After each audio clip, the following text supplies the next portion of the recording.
Got beans, get beans. Birder Butterbeans Studio. You know who it is? Hey guys, it's Birder Butterbean Studio. So today we're doing an Avatar Nuzlocke for Pokemon Fire Red Omega. Now if you aren't aware already, the rules for an Avatar Nuzlocke go as the following. If one of your Pokemon faints, it is considered dead and needs to be released or permanently put into the PC. Only catch the first Pokemon of your element per area, so typical Nuzlocke rules. You can catch Pokemon outside your element only for HMs. You must nickname every Pokemon you catch, and never run away from wild Pokemon. And now I chose to do the water type for the Avatar Nuzlocke, so I can only catch water types, ice types, poison types, and psychic types. So without further ado, let's get the adventure started. Right, so this is the start of Fire Red Omega, which they promised to include all 386 Pokemon up to Gen 3. We decided to name ourselves Avatar because we're doing the AvatarLocke. And no surprise what we named Gary. We're gonna name him Locke.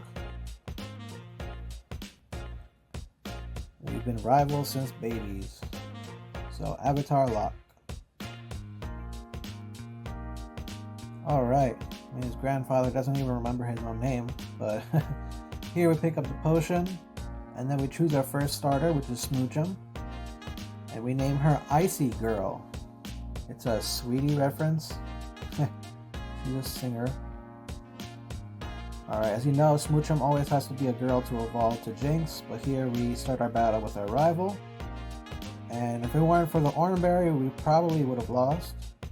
But we won with a pound. We defeated Locke. And of course, we go home and heal up with our mother. Our first encounter in the route is a Ponyta.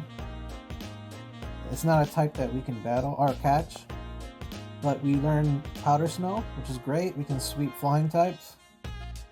We can't catch anything yet because we haven't gone to Viridian City and picked up the Parcel package. So we heal up really quick. We walk into Mart. She gives us the Parcel, and we give her greetings to Professor Oak, where we get the Pokedex and 5 Pokeballs. Again, we encounter Ponyta. All we can do is really train this time. The fishing guru gives us an old rod, and we head back home, and we fish up a Staryu, which is pretty good at this point in the game. Let's see how long it lasts.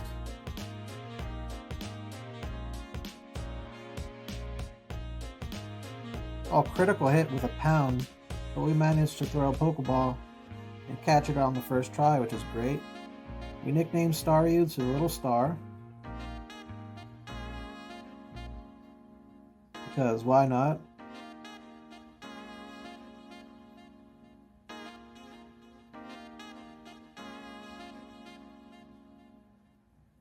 Okay, and that's that. So we check those stats, they're pretty decent. It's got Illuminate. We train it up to level 9. And there's this little area that's unlocked here. Normally it wouldn't be unlocked. But we encounter a Ralts, and it's a Psychic type, which is part of the AvatarLocke we're doing. We nickname it to Psych. You catch my drift there. No need for explanation. Psychic, Psych. And we encounter a Skitty, which is a normal type. So in the AvatarLocke, normal types are neutral, so you can catch them across all different types that you're gonna run. So we catch our Skitty. We name her Hi Kitty because Hello Kitty doesn't fit in there.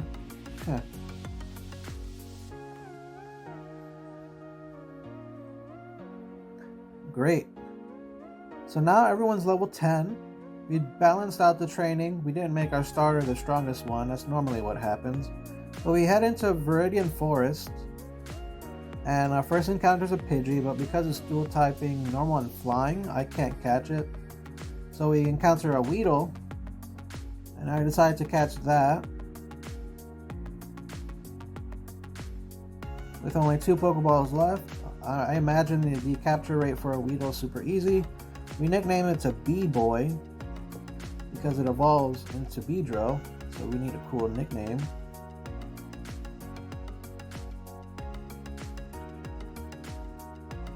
Alright, so we head back to town. We fish up a Barboach. It's a girl. We catch it. And we nickname it to Beard Lady. But I don't really find much use for it, so I guess to the box it is.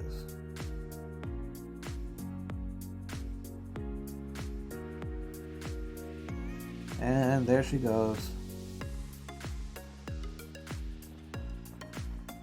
Alright, so we go back to the forest and we somehow get poisoned by a poison sting. And while going back to the Pokemon Center later on, it turns out that Ralts faints because we didn't have any Pecha Berries to heal the poisoning. So literally a couple of steps away from the Pokemon Center.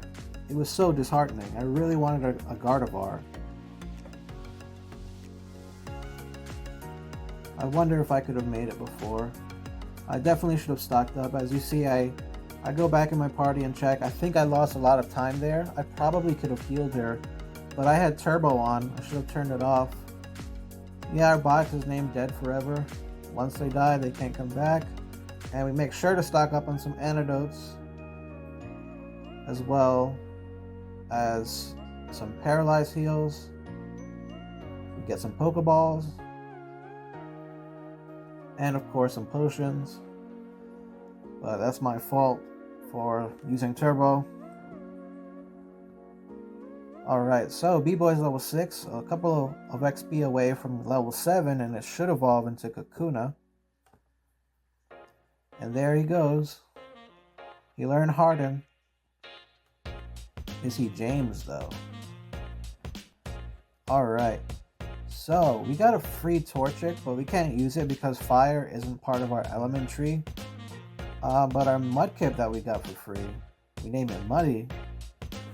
And because of Mudkip's dual type when it evolves to Marshtomp, that's going to be a huge advantage in the electric type gyms.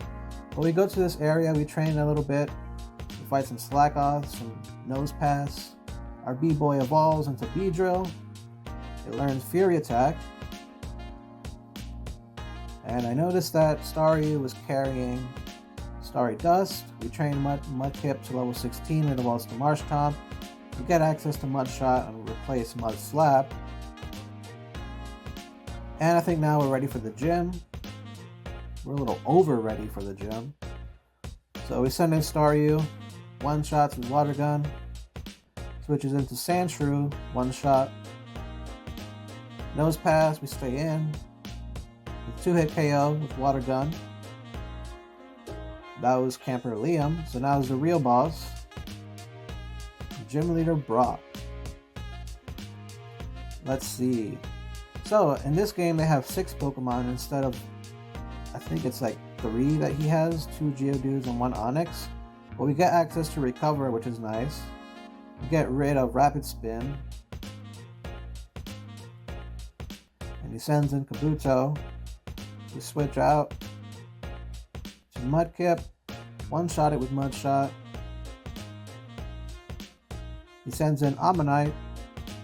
One shot with Mudshot. That's a mouthful. It's a tongue twister actually. We switch out to Staryu and let her finish off. Or let it finish off with a Water Gun. Actually 2 Water Guns while we get Hypnosis and Confused. How convenient. We're still asleep.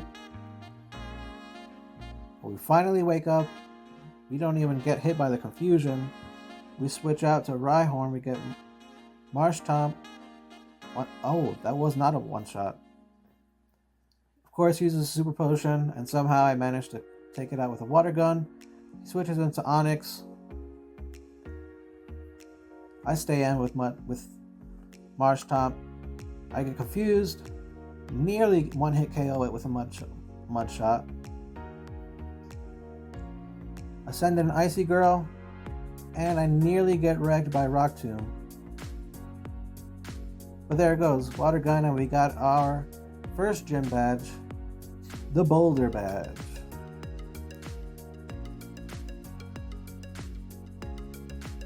That was pretty scary. It was a bad switch into my Smoochum. But we go and heal up.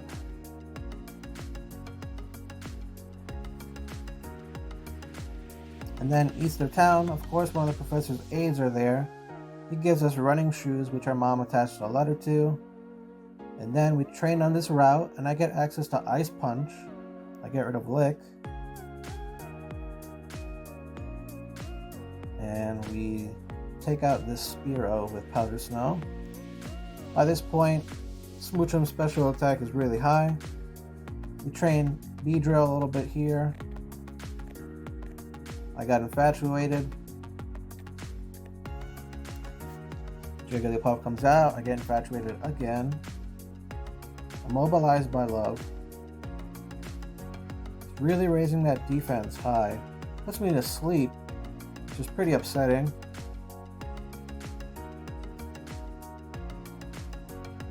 I'm still immobilized by love, so I get frustrated, send out my Smoochum, go for a confusion because of special attack.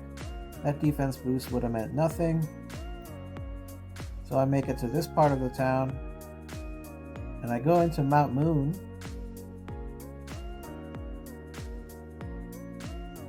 At first, I decided to use Repel to prevent encounters because this cave is pretty large. But even though with the Repel, I still encountered a Clefairy, which is a normal type. It's neutral, so I decided to catch it. Switch into Beedrill. Of course, I get sunk to sleep.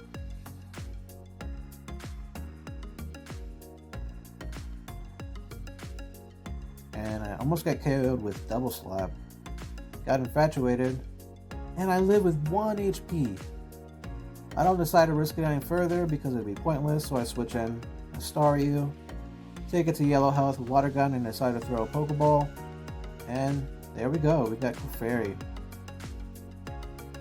And we name her Cutie Pie.